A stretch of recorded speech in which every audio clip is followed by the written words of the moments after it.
Dear children, heartiest welcome in English class. How are you? Hope that all of you are well and safe at your home. Today we read chapter 10, that is An Alien Hand, of your book, that is An Alien Hand. Dear children, these are expected learning outcomes which will be achieved by us after understanding this chapter. As you know that I divided this chapter in 3 parts.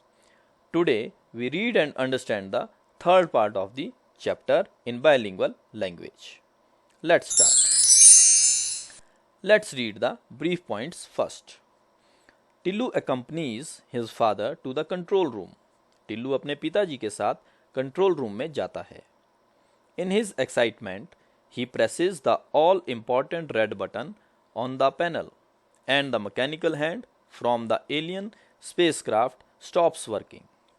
अपने उत्साह में वह panel पर सभी महत्वपूर्ण लाल button दबाता है और यांत्रिक हाथ से विदेशी अंतरिक्ष यान काम करना बंद कर देता है. The mechanical hand is activated again, but it finds no signs of life on that planet. यांत्रिक हाथ फिर से सक्रिय हो जाता है, लेकिन उसे उस ग्रह पर जीवन के कोई संकेत नहीं मिलते. Now, let's read the third comprehension of the chapter. It was a red letter day in टिल्लू's life, the day he was waiting for. वह टिल्लू के जीवन में एक लाल अक्षर वाला दिन था जिस दिन का वह इंतजार कर रहा था. For his father had at last taken him to the control room. अंततः उसके पिताजी उसे नियंत्रण कक्ष में ले गए थे. From here he could see the alien spacecraft on his TV screen. यहाँ से वह विदेशी अंतरिक्ष यान को अपनी टीवी स्क्रीन पर देख सकता था. What a funny looking thing, Daddy. What does it contain? Tillu asked. क्या अजीब बात है पिताजी, इसमें क्या है? टिल्लू ने पूछा. His father shook his head. Can't say for sure.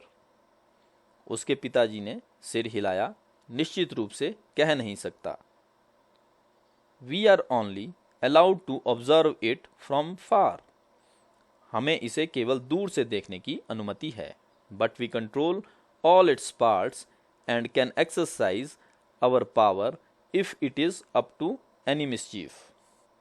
लेकिन हम इसके सभी हिस्से नियंत्रित कर सकते हैं और हमारी शक्ति का प्रयोग कर सकते हैं, यद्यपि यह इसकी किसी भी शरारत पर निर्भर करता है.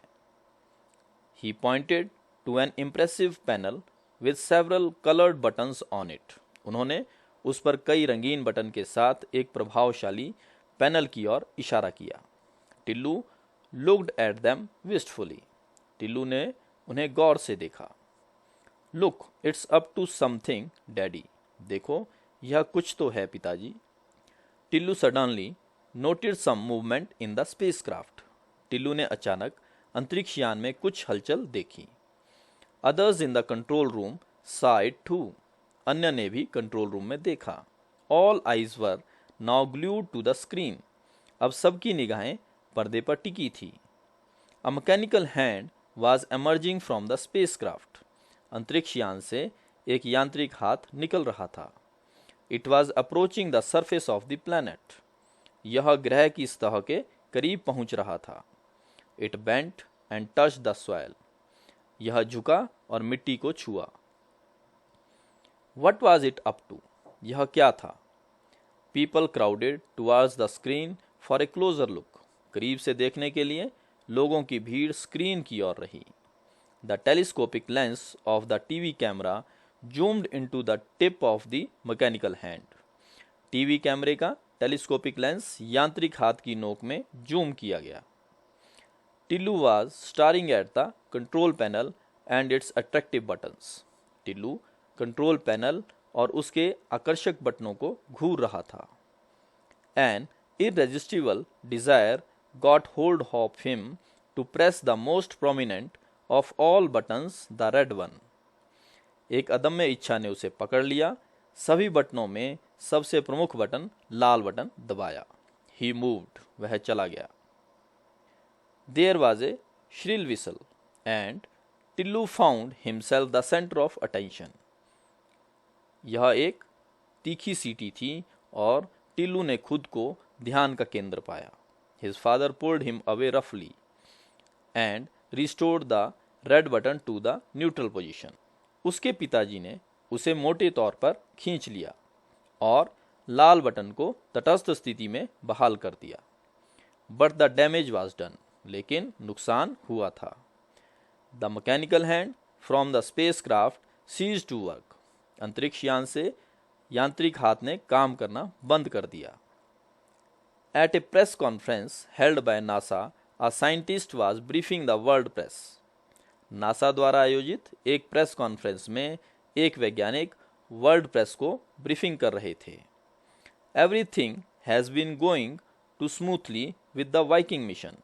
वाइकिंग मिशन के साथ सब कुछ सुचारू रूप से चल रहा है. There is a small hitch. एक छोटी सी अड़चन है.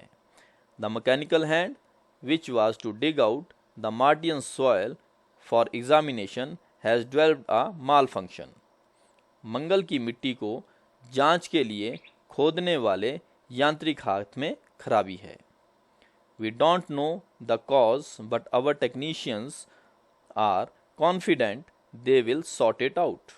हम कारण नहीं जानते, लेकिन हमारे तकनीशियनों को विश्वास है कि वे इसे सुलझा लेंगे. And shortly afterwards, there was another press release from NASA. और कुछ ही समय बाद नासा की ओर से एक और प्रेस विज्ञप्ति जारी की गई. The mechanical hand is working again, thanks to the efforts of our technicians. यांत्रिक हाथ फिर से काम कर रहा है, हमारे तकनीशियनों के प्रयासों के लिए धन्यवाद. Soil samples are being collected and examined. मिट्टी के नमूनों को एकत्रित किया जा रहा है और जांच की जा रही है. Soon we will know the answer to the question whether there is life on Mars. जल्दी ही हमें इस सवाल का जवाब पता चल जाएगा कि क्या मंगल ग्रह पर जीवन है. Life on Mars, मंगल पर जीवन. Of all the planets in our solar system, Mars is the nearest in location and physical conditions to our Earth. हमारे सौर मंडल के सभी ग्रहों में से मंगल हमारी पृथ्वी के सबसे नज़दीक स्थान और भौतिक स्थितियों के अनुरूप है. So the scientists behind the Viking missions were hopeful of finding life on Mars. इसलिए वाइकिंग मिशन के पीछे के वैज्ञानिकों को मंगल ग्रह पर जीवन खोजने की उम्मीद है. But they were in for a disappointment. लेकिन उन्हें निराशा हाथ लगी. The Viking mission found no signs of life on Mars. Viking mission को मंगल ग्रह पर जीवन के कोई संकेत नहीं मिले. So dear children, this story is written by Jayant Narlikar. Dear children, I hope you understand the whole story. There is a worksheet along with this video. Kindly solve the questions given in the worksheet so that you can make more understanding about the story. Thank you. Be happy and safe.